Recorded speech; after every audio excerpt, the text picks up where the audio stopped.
Hello, welcome to the channel Why Stories. Enjoy watching. Úrsula pushed the shopping cart ahead of her, putting groceries into it. The supermarket wasn't too crowded, so she could move around the aisles without any hassle. At the same time, Úrsula glanced at her list, double-checking if she had everything and mentally calculating if she had enough money to pay. The numbers seemed to add up, and without a second thought, she headed towards the checkout, confident that it should be enough. Especially since she only took a little bit of everything, without any extravagance. Lately, she had to be a bit more frugal because her salary was catastrophically insufficient. One could say that every penny mattered. Úrsula kept that in mind and didn't allow any unnecessary expenses. However, she couldn't deny her children the occasional treat, as they weren't to blame for their financially disadvantaged family. With a brisk pace, she walked towards the checkout, unaware of what awaited her there. Moreover, her intuition remained silent, even though it usually signaled danger. But no, there were no indications today, and with a calm mind, Úrsula rolled her cart to the conveyor belt. To her surprise, the cashier announced the total cost of the purchased items. It turned out that she was a little short on money. The saleswoman grumbled dissatisfiedly, saying, "Sonora, you're holding up the line, let's speed it up." Behind Úrsula, a few people had indeed gathered, and almost everyone was staring at her, except for one elderly man. Frantically trying to scrape together all the change from her wallet, Úrsula hoped until the very last moment that she would manage to gather the necessary amount. The saleswoman was losing her patience and allowed herself to make a derogatory remark. "These beggars have completely lost their conscience, coming to the store without money." Finally, Úrsula realized that she wouldn't be able to pay for the entire purchase and began to hurriedly choose which items to give up. Thoughts raced through her mind, maybe the milk? Or the cookies? But the children loved them so much. No, perhaps I'll give up the porridge. In short, doubts tormented her, and she struggled to decide what to give up. And on top of that, the queue, fueled by the cashier's remarks, started complaining as well. Úrsula was ready to leave everything and run away, just to avoid seeing those sideways glances and hearing the spiteful whispers. Tears welled up in her eyes. She barely held herself back from bursting into tears completely. She had come to the store to buy groceries and ended up in this embarrassing situation. Úrsula had never before felt so humiliated in front of people. What will they think of me? These were the exact thoughts that crossed her mind. But unexpectedly, something happened that no one expected. That same elderly man from the queue, who had remained reserved, took out his wallet and handed money to the woman. Within a second, the banknote made its way into the cashier's hands, and with a dissatisfied snort, she took the money. It seemed that she couldn't escalate a grand scandal or revel in someone's misfortune. At the same time, she didn't miss the opportunity to taunt. "There's no need to help these scammers," the bitter woman waved her hand, pointing at Úrsula. "They're used to living off others and are just waiting for a convenient moment to deceive a trusting person." Úrsula felt very ashamed, wishing she could disappear when she was openly called a scammer. Her face turned crimson, and her hands clenched so tightly that her skin almost cracked. If it weren't for the bystanders and the surveillance camera, Úrsula would have definitely expressed everything she thought about the woman. Quickly packing the groceries into bags, she thanked the man and headed towards the exit. However, right before the door, she turned around and said, "I will definitely return everything, you can be sure of that." Úrsula was truly grateful to this person because he had helped her in a difficult moment and saved her from disgrace. It's unknown how everything would have ended if the stranger hadn't paid the money and stopped the flow of profanities from the cashier, especially considering that she intended to continue humiliating Úrsula. Interestingly, no one from the queue, apart from the savior, even lifted a finger to reprimand the insolent cashier. Bending under the weight of the grocery bags, Úrsula opened the door and walked outside. Tears continued to flow from her eyes, but she paid no attention to them. Today had turned into a somber day, despite the fact that just an hour or two ago, her mood had been fine. Úrsula planned to cook porridge with milk for her children and treat them to sugar cookies with tea. The plans hadn't changed, but her emotional state had become disturbed and gloomy. Meanwhile, after waiting for Úrsula to leave the store, the man who had helped her approached the cashier and confidently said, "You should moderate your zeal, my dear. Who do you think you are to allow yourself such behavior? And who are you?" The cashier retorted, "I know that you're new to this store and you don't know yet that I'm the owner of the supermarket chain, and this store is mine as well. Keep that in mind and behave more decently." At the commotion, the senior saleswoman rushed over and, upon seeing the store owner, immediately fawned. "Oh, Senor Lopez, you're unexpectedly here today. We thought you were on a business trip." "I had to come back to check on my property," the owner replied angrily. "And then something like this happens. It's absolutely unacceptable." "What happened, Senor Lopez?" the senior saleswoman asked, putting on an innocent face. "Well, Aglaia, your protege insulted the customers," the owner pointed at her with his hand. "And what's even more offensive, she didn't have enough money to pay for her purchases, and she was willing to leave some items behind. However, the cashier didn't want to wait or was in a rush somewhere, I don't know exactly, and she started calling her indecent names in front of everyone. 'Elisa, how dare you?' 'I'm sorry, Aglaia, and you, Senor Lopez,' Elisa said, lowering her head in guilt. 'I won't do it again, I promise. She was just holding up the line, and I had to hurry her.' 'Watch yourself, or you'll be swiftly fired,' the senior cashier threatened her. 'Well, that's enough for now, we'll forgive her this time,' Alberto intervened. 'But make sure this doesn't happen again. I won't allow customers to be humiliated in my stores. And convey this message to the rest of the staff, so I won't have to abruptly dismiss anyone.' 'Yes, I understand,' Aglaia responded. 'I will print out a memo right away and distribute it to all the employees. Just please don't fire her, let that be the last resort.' 'Fine, but it's under your responsibility,' Alberto warned her with a pointed finger. In the queue, whispers and surprised expressions immediately spread. It seemed like the cashier had taken out her aggression on a regular customer, which often happens in other stores, but the owner stood up for her. It was nonsense, of course. No one expected him to do that. And one could say that Alberto Lopez was a patron or simply a very kind person. 'Would you like some coffee?' 'I just brewed some,' the senior saleswoman kindly offered the store owner. 'No time. Too many things to attend to.' Alberto shook his head and left the supermarket. Outside, he caught up with Úrsula and offered his help with the bags. 'Let me help you with the bags. They're heavy, and it's no trouble for me to carry them.' 'Oh, you don't have to, I could manage on my own,' Úrsula replied with a heavy sigh, but she still handed one of the bags to the man. 'I'm sorry I didn't introduce myself earlier. My name is Alberto Lopez,' he said. 'I'm Úrsula,' she replied. 'Thank you again for your help. If it weren't for you, I would have been consumed by shame right there.' 'It's nothing to worry about. It can happen to anyone,' Alberto replied. As Úrsula looked at him, she noticed his thinness and pale complexion, but he was dressed respectably and didn't resemble an ordinary person, rather, he seemed well off. Alberto immediately noticed her scrutinizing gaze, and to end Úrsula's speculations, he revealed his cards. 'I am the owner of a supermarket chain, and this is one of them.'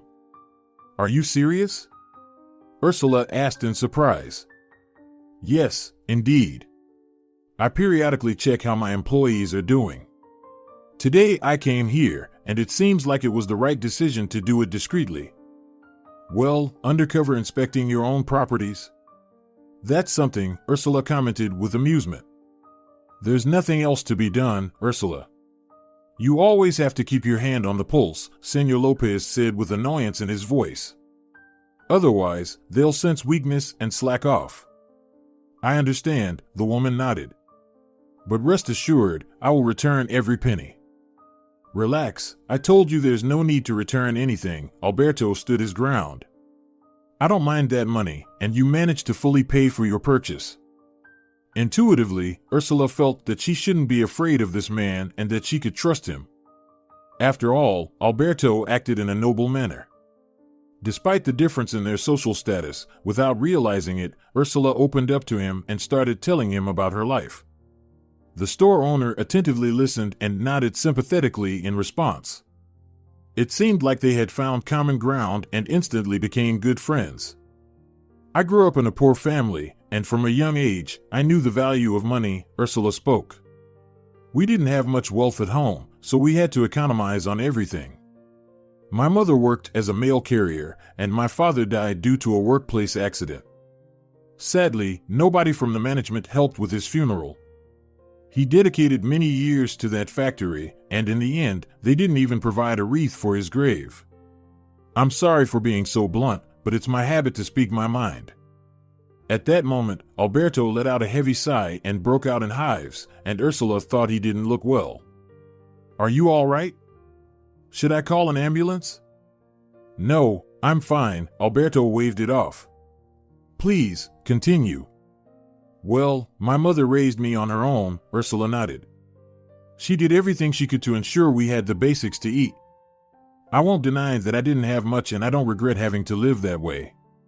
It toughened me up. And that's the most important thing. You didn't fear difficulties and didn't give up. Many people I know couldn't find their path in life and they just sank to the bottom of society. I got married at a young age, that's just how it happened, Úrsula continued her story.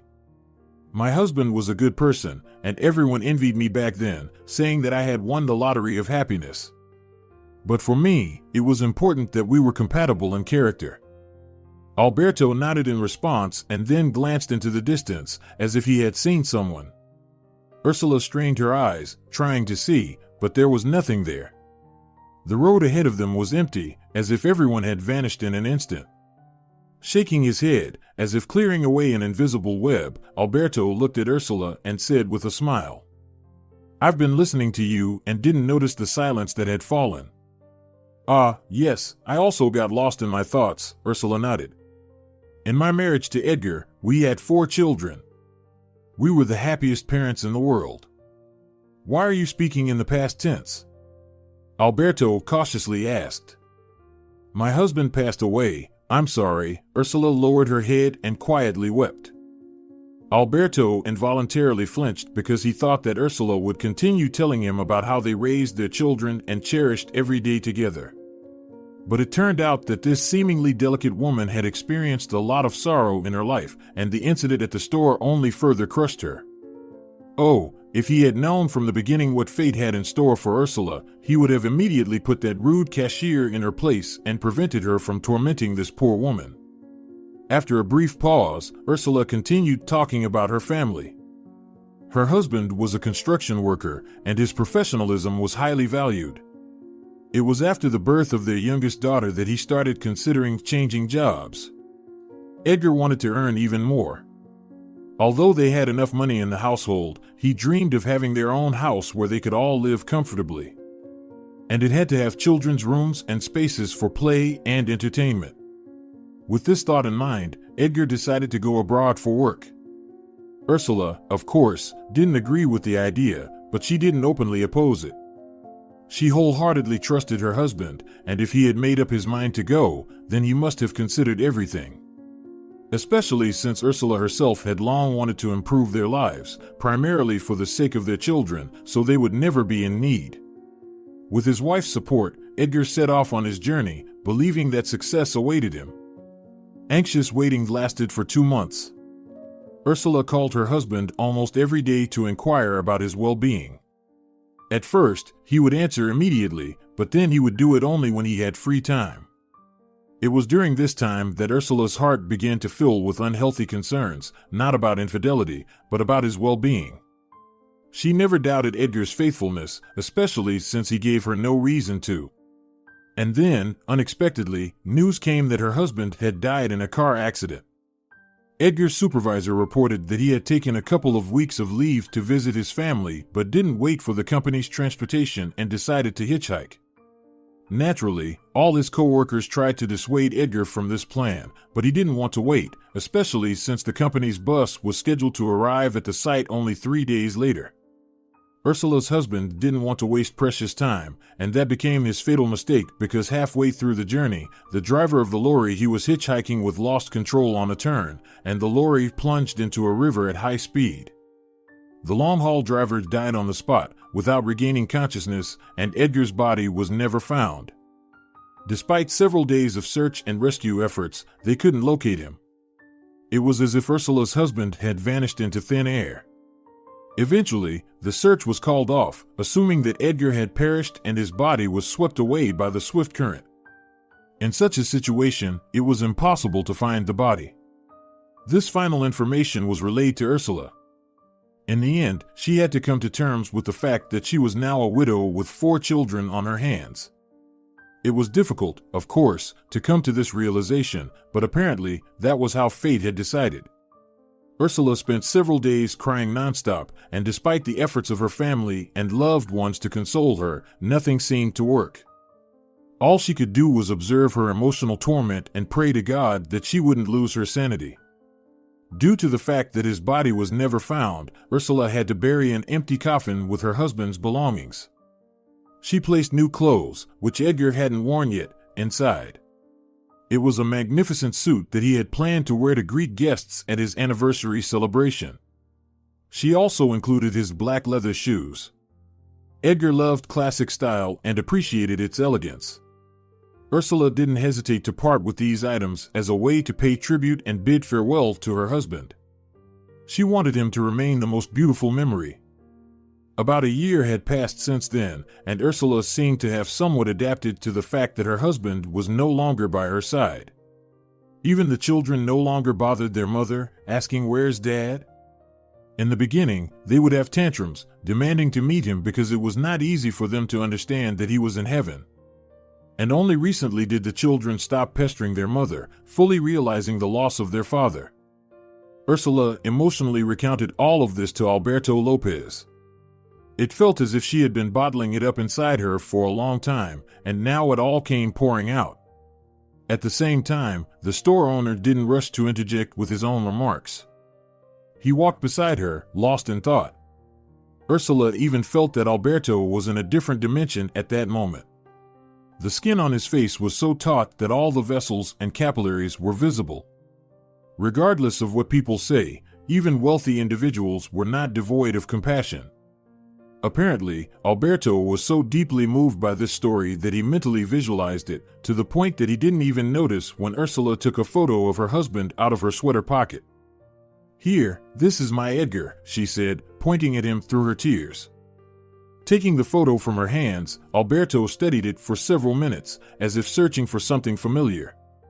In the picture, Edgar was smiling, as happy people usually do, and he had no reason not to be. Children, a home, a loving wife, everything surrounded him abundantly. The photo captured him in full height, with well-defined features of a contented person. "I sympathize with you, Úrsula," Alberto finally spoke after a long silence. "It's a great tragedy for a family when a loved one is lost." "Yes, thank you for your sympathy," Úrsula nodded. "Time heals, as we say." "Perhaps, but not everyone manages that," Alberto replied with sadness in his voice. "By the way, if you want, I can help in the search for your husband." "But the rescuers didn't find anything," she answered with doubt in her voice, "and it's unlikely that you'll succeed."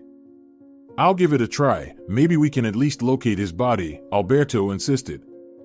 "Who knows, maybe someone saw something or has some information." "I would be grateful to you," Úrsula said.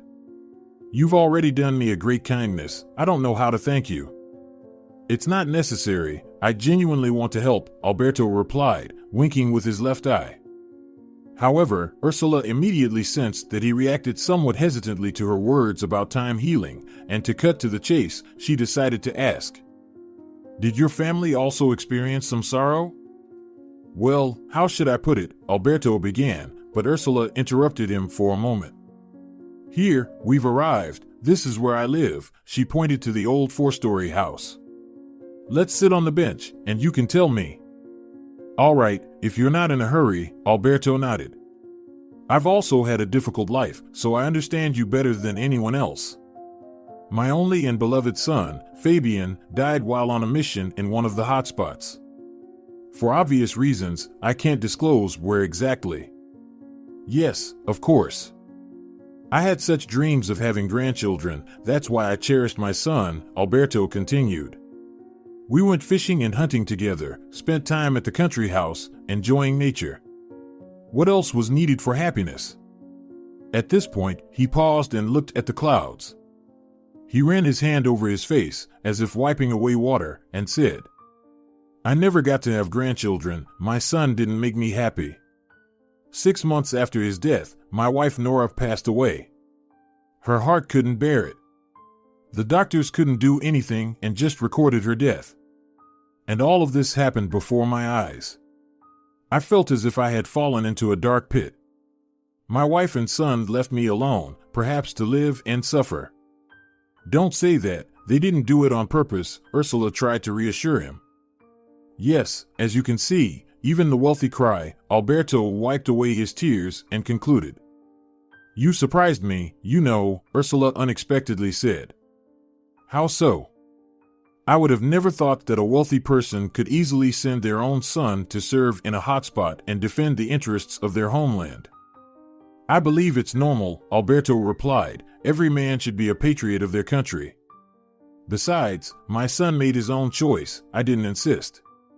My wife and I offered him a career in our company, but he refused. Your son was brave and courageous, Úrsula added. I would even say responsible and determined. Oh, there was no one like him in that regard, Alberto nodded. Fabian always set goals intelligently, never turned back halfway, regardless of the difficulties. We're having such a heartfelt conversation, Úrsula stood up and pointed to the entrance. Would you like to come in and have some coffee? Thank you very much, but with your permission, I'll decline, Alberto replied, shaking his head. Lately, I haven't been feeling well. Doctors keep talking about some tumor and insist on surgery, but like a little boy, I keep putting it off. You're doing it in vain. I noticed your paleness right away, Úrsula shook her head. Medicine is advanced nowadays, you shouldn't be afraid of it. Besides, there are probably options for you with a private clinic. Oh, I'm not afraid, just don't have the time, Alberto forced a smile. And the paleness is due to problems with my blood pressure. It keeps fluctuating, sometimes shooting up, and other times dropping sharply. I take pills, but they don't always help. That's exactly why you need to undergo an examination, Úrsula insisted. Well, maybe some other time, if I have the time, Alberto nodded. As for your husband, I'll try to find out something. It's so pity you declined the coffee, Úrsula said. I'll be waiting for news. After that, they exchanged phone numbers and said their goodbyes. Alberto Lopez was indeed sick, but he always postponed treatment. He wasn't afraid of doctors, it's just that there was no one to leave his business to, especially now, with the recent incident, where it was necessary to strengthen control even more. After all, employees could easily take advantage and slack off. He couldn't allow that because it would mean admitting his own weakness. To start the search, Alberto needed the services of a detective. One of them was Leonardo Diaz. Before retiring, he worked as a senior investigator in the homicide division. Alberto planned to meet with him without delay, unlike his own illness, which he kept putting off. Within 40 minutes, he arrived at the location and looked up at the windows of the third floor. It was where the detective lived, someone with whom Alberto had close ties in his youth. Leonardo, as a young investigator, was involved in solving the murder of a young boy. Alberto was a suspect because traces of blood and the victim's fingerprints were found in his house. But it was soon revealed that he had been framed, and it was Diaz who proved it. He himself tracked down the killer and made the arrest. The young investigator was rewarded and promoted in rank. Later, Leonardo built a career and became a senior investigator. Just before retiring, he had the opportunity to work as the department chief for 6 months. Opening the door after the third ring, Leonardo greeted Alberto with a wide smile and said, Alberto, it's been a while since we last saw each other.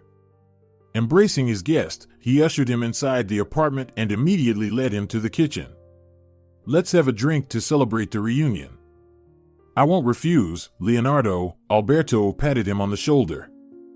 "We've been seeing each other less frequently lately." "I got fully immersed in my business, and you're always busy," Alberto replied, spreading his arms. "That's why we don't meet as often as before." "Good thing we still remember each other's addresses." "That's true, means our brains are still working," Leonardo nodded. "Well, let's drink."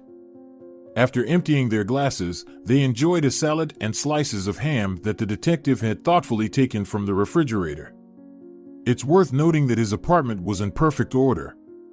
Every object and item had its designated place. Even during his time as an investigator, Leonardo had developed an iron discipline, which he continued to uphold, despite his wealth that could afford him a helper.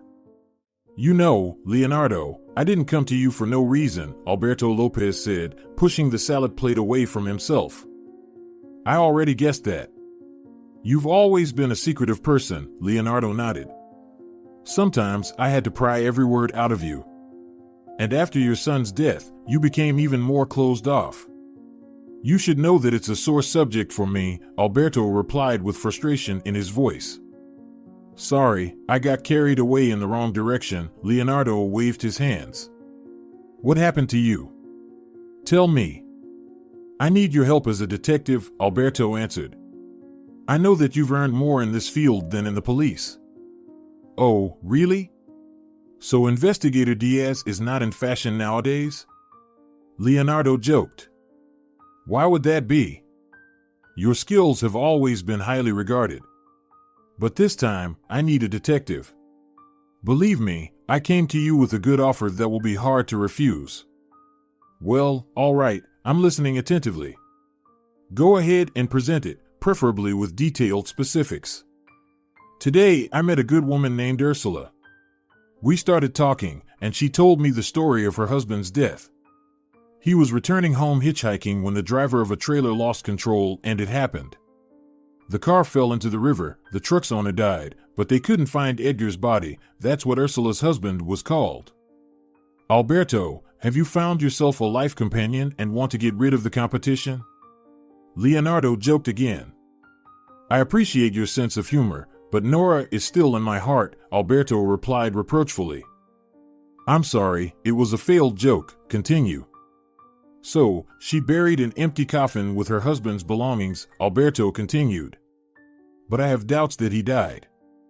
"Why do you think so?" the detective asked. "If, as you said, the car fell into the river, there's a high probability that he simply crashed, the current carried away his body, and wild animals might have eaten it." "I also thought about that," Alberto nodded. "Nevertheless, I'm asking you to take on this case. What do you say? Can you find him?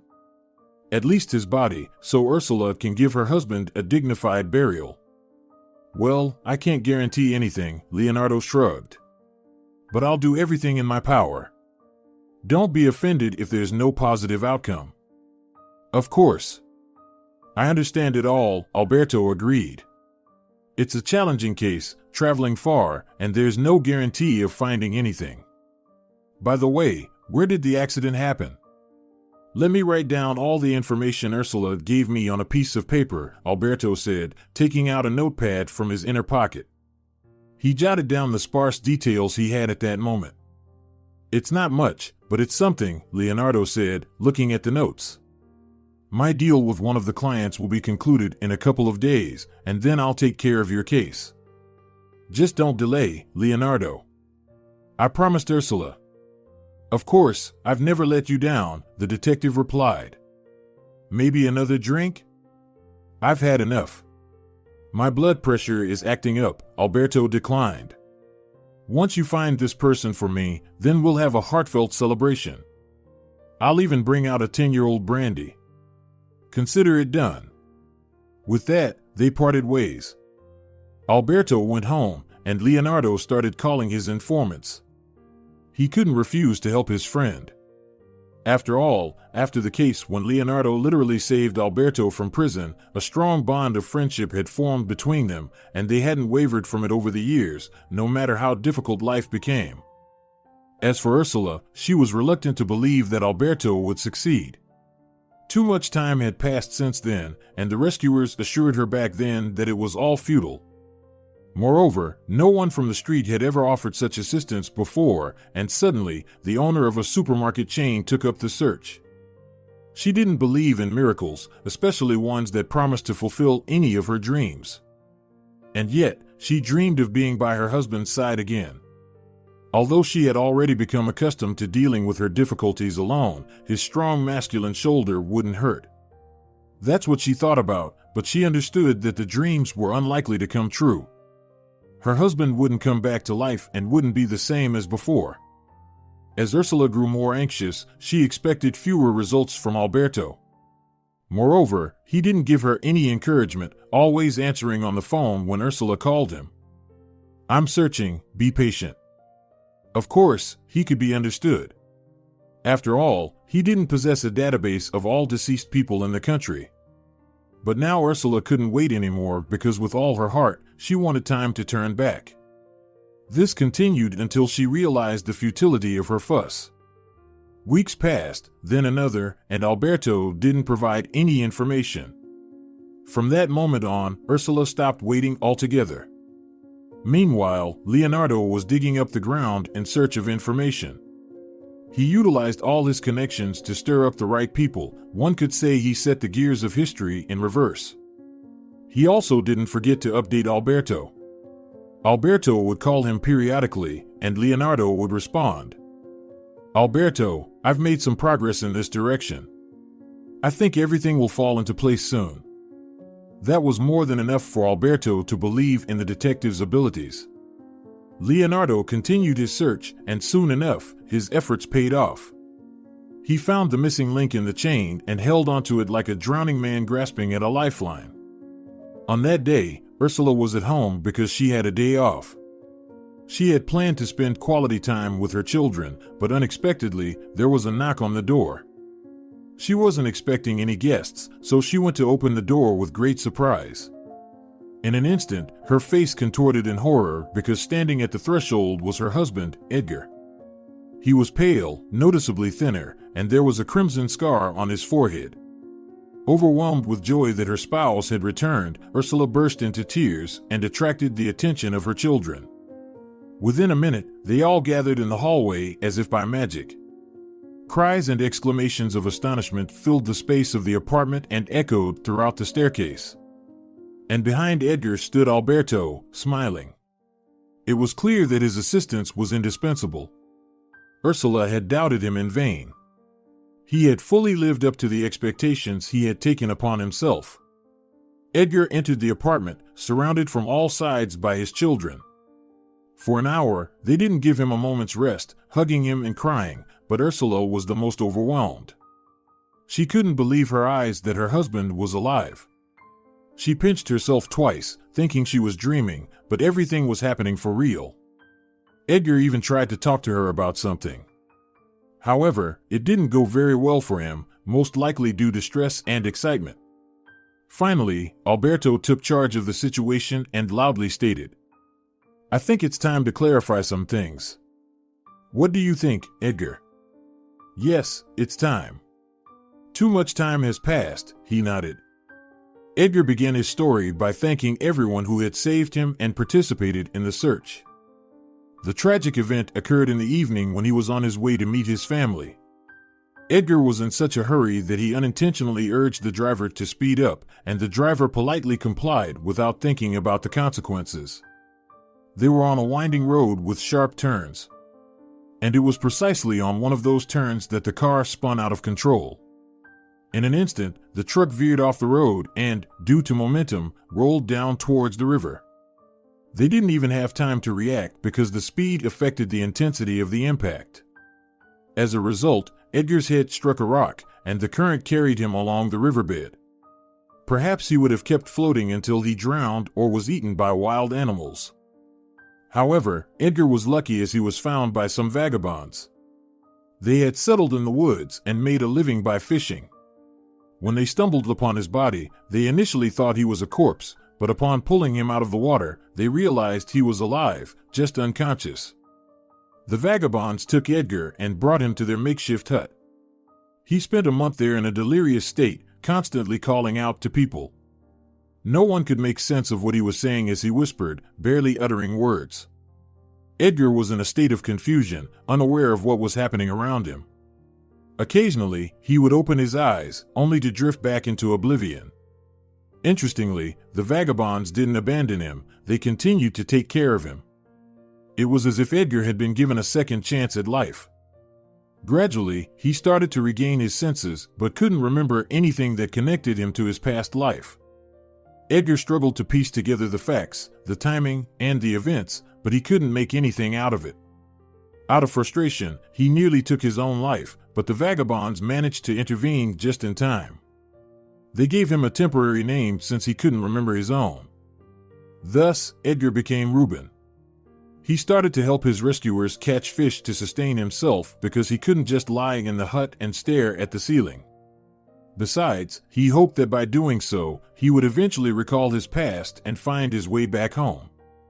Edgar understood that this place wasn't where he was meant to be. Time passed, but clear thoughts about his past didn't come to him. Then, Edgar decided to turn to the police. However, he didn't have any identification documents with him. Most likely, they had fallen out during the accident, making it impossible for him to prove his identity. Nevertheless, Edgar took the risk and attempted to explain himself to the police. They listened to him but only laughed. Every day, they dealt with vagabonds and homeless people, and Edgar was no exception. Failing to receive any help from law enforcement, he returned to the hut with a heavy heart. Edgar even contemplated leaving, going wherever his eyes could take him, but the vagabonds brought him back to his senses and prevented him from making rash decisions. He stayed. However, help soon came from an unexpected source. Edgar couldn't believe his luck when strange people approached him and presented facts from his past life. He listened for a whole hour to what he had longed to remember. Then, the detective intervened and explained the purpose of his visit. Leonardo carefully prepared Edgar for the rehabilitation process, as it was necessary to restore his memory and bring him back to a stable condition. Upon learning about the search results, Alberto personally financed Edgar's treatment. He was the first to visit him at the clinic. "How are you feeling?" "Better, but still a bit nauseous," Edgar replied. "It happens, it will pass. The main thing is to regain your strength," reassured Alberto Lopez. "Are you sure this will help?" Edgar scanned the room. "Of course, the best doctors in the region work here," nodded Alberto Lopez and wished him a speedy recovery. At the clinic, Edgar received assistance in dealing with the negative effects of amnesia. He slowly remembered a significant portion of the events from his past life and was delighted to discover that he had a wife and 4 children. Edgar even shed tears when Senor Lopez visited him once again. "You understand how fortunate it is to have a family," he said. "Yes, that's absolutely true, and they are eagerly waiting for you," Alberto replied, patting him on the shoulder. "I can't wait for the therapy to be over so I can go home," Edgar lamented. "Just a little more to go, hang in there," Alberto assured him. After some time, Edgar was discharged from the hospital. He was overjoyed and practically ran out of the medical facility. Alberto took him to his place to finalize his preparations. First and foremost, Edgar was dressed in new clothes as he needed to appear somewhat presentable before returning home. And so, he found himself at the doorstep of his apartment, albeit a bit pale and thinner.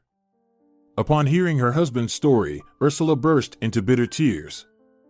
"I had already buried you," she confessed. "Forgive me, my love, I'm so ashamed." "Don't blame yourself, you didn't know anything," Edgar tried to console her. "We must say thank you to Senor Lopez for organizing the search for me." "We are so grateful to you," Úrsula turned to him. "We will be indebted to you for life." "Stop it, no debts needed," Alberto reprimanded her. "It's enough that you allow me to help your family." "It's divine providence," Úrsula pleaded. I never imagined that there are such kind-hearted people in the world." From that day on, Alberto Lopez took Ursula and Edgar's family under his wing. He decided not to leave people who had gone through such trials and distress. After Edgar fully recovered, Alberto arranged for him to work as a distributor. Edgar was in charge of supplying various goods to stores. He enjoyed his work because he finally reintegrated into normal society. At the same time, without even realizing it, Alberto became like a beloved grandfather to Ursula and Edgar's children.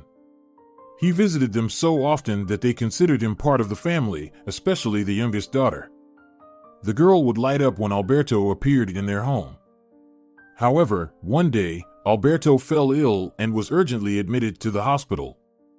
He initially refused, but the doctors insisted. They reminded him of a tumor that had supposedly been detected during an examination. With no other options, Alberto agreed, especially since he had been feeling worse lately. Ursula grew deeply worried and visited him almost every day. Edgar also visited Old Man and reassured him that everything would be fine, or at least, that's what he wanted to believe. Alberto remained hopeful, especially because he had people who genuinely loved him by his side. However, after a few days, Alberto's condition worsened, and the doctors decided that a blood transfusion was necessary. However, it turned out that Alberto had a rare blood type, and none of his relatives matched. The situation was critical as time was running out, possibly minutes. Unexpectedly, information surfaced that there was one donor available. The news came from the clinic where Edgar was undergoing his rehabilitation therapy. Alberto was perplexed but gave his approval for the procedure. The doctor informed him that their blood types were similar in genotype. Alberto couldn't believe that such a thing was even possible. As a result, after the transfusion, he insisted that DNA testing be conducted. All samples were sent to the laboratory for analysis, and they awaited the results. Meanwhile, Alberto began to recover and hurriedly informed Ursula and Edgar about the developments. On the same day, they rushed to the clinic to personally verify and congratulate him. As you can see, medicine truly works miracles, Alberto praised the local doctors. "I told you they would help you," Ursula nodded with joy. "And most importantly, a big thank you to Edgar," Alberto continued. "If it weren't for him, I probably wouldn't be talking to you right now." "Oh, come on, I just gave you my blood for the transfusion," Edgar waved it off. "And that's what helped," Alberto Lopez replied, raising his index finger. At the same time, he had not yet informed Edgar about the DNA test he had ordered. He couldn't reveal such information prematurely without confirming its truthfulness, so he remained calm. Thanks to the efforts of the doctors, Alberto Lopez felt better with each passing day. He no longer felt fatigued, and the headaches that used to plague him were gone. Finally, the results arrived, and Alberto was greatly surprised to learn that Edgar was his son. But that couldn't be possible. For him, Fabian was the only person he considered as his true family, and he had invested his heart and soul into him. To dispel his doubts, Alberto once again turned to Leonardo, who conducted a new investigation. The facts he managed to uncover were simply shocking. Alberto had just been discharged from the hospital and arrived home to Ursula and Edgar, who were already waiting for him, having prepared a hearty meal and summoned the children. Taking a glance at them, Alberto asked them to follow him to the living room. "I have a very serious conversation to have with you." "What, didn't they cure you completely?" Ursula asked anxiously. "No, everything's fine with that," Alberto shook his head. "They did a great job, even better than expected. But I came to share some different information." "We're listening attentively," Edgar said. "How can I put this right?" Alberto hesitated, "but it seems that you, Edgar, are my son." Edgar nearly fell off his chair upon hearing that. He immediately broke out in a sweat, and his face turned red. Ursula's eyes widened in disbelief because she never expected such news. "I can't believe it, but how is that even possible?" Edgar asked, surprised, as he snapped out of his stupor. I couldn't believe it at first, but then I reread everything and convinced myself that it's true, Alberto replied and handed Edgar the document with the DNA test results. Edgar carefully read through it and ran his hand through his hair. "Well, this is truly shocking news, indeed," he uttered after a moment of confusion. "I'm sorry, but I had to conduct the DNA test," Alberto continued. "The thing is, after the donor was found in you, they informed me that our blood types were similar. I didn't believe it, and that's when the doctors provided evidence. After the procedure was completed, I contacted the laboratory. I still don't understand how this could have happened, though," Úrsula interjected. "We'll find out soon enough," Alberto replied. "I asked our detective to gather all the information regarding the birth of my son." A couple of hours later, the doorbell rang once again. It was Leonardo. "Good day," he greeted everyone cheerfully and began to deliver the information. It turned out that there was a fire in the maternity ward where Alberto's wife was staying. However, Alberto only learned about it upon returning from a business trip. He was assured that his wife was unharmed and that everything was fine, but he was also informed about the birth of a son. Initially, it seemed like an incident that could be considered resolved. However, no one could have anticipated that the children would be mixed up due to the carelessness of the medical staff. Amidst the chaos of the fire, all the babies were moved to one room. In an unfortunate turn of events, the tags indicating Alberto's son and another boy got lost. When the fire was contained, everything was returned to its place, albeit with mistakes. The children were essentially switched, and Alberto's wife was handed someone else's baby. Leonardo finished his story and looked at his grateful audience. For the first 2 minutes, they didn't react, particularly Alberto, but then he seemed to break through. "So, it turns out that I have been raising someone else's child my entire life?" he asked, astonished. "It appears so," Leonardo replied with a hint of sadness in his voice, "but I don't see anything wrong with that. The important thing is that you considered him your own son." "You're right about that," Alberto agreed, "but it's still a lot to comprehend." "But you poured your heart into him," Úrsula supported. "And he was grateful to you for that." "So, Edgar is my only son," Alberto stated, "and I knew nothing about him." "Alberto, it's not your fault," the detective reassured him. "Instead, think about how much happiness you've gained. If someone told me that they found my son, I'd jump to the ceiling." "I am truly happy," Alberto said. "I'm just in a mild state of confusion at the moment." "It's all right, everything will be fine. The important thing is to accept this fact," Leonardo concluded. "Well, it seems like my mission here is done. I have to leave you now." "Thank you so much," Úrsula expressed her gratitude. "You've done so much for our family. I will pray for you for the rest of my life. May you have good health and luck." "Honestly, I didn't expect this," Leonardo became flustered, "but thank you too. Alberto, if anything, I'm always available, call me anytime." Alberto nodded in response, and then, when Úrsula was seeing off the guest, he finally regained his composure and embraced Edgar in a fatherly manner. Now he truly realized that his own son was standing before him. Tears streamed down the old man's eyes, and he didn't even try to hide them. Edgar, too, was moved, as he had become a witness to significant events in his life for the second time recently. Úrsula invited everyone to celebrate this momentous occasion. The reunion of father and son couldn't be left unnoticed. Alberto stayed overnight at their place and slept in the children's room. But before that, he spent an entire hour telling stories to his grandchildren. Now he was their true grandfather, not just a guest, and he could shower them with all his love, which he did. The next day, he invited everyone to his village. There, he had a large house where he would retreat from the noise of the city. Úrsula noticed a small structure resembling a chapel and asked him cautiously, "Is it in honor of your wife and son?" "Yes, you're right," Alberto nodded. "I built it right after Fabian's death and later added my wife's initials as well. They are buried together in the cemetery, and this is our family chapel. I come here to find solace and talk to them." I understand. I won't disturb you. Ursula left him alone and asked the children not to bother their grandfather for now. Meanwhile, as he looked at his father standing by the chapel, Edgar also approached, removed his headgear, and crossed himself.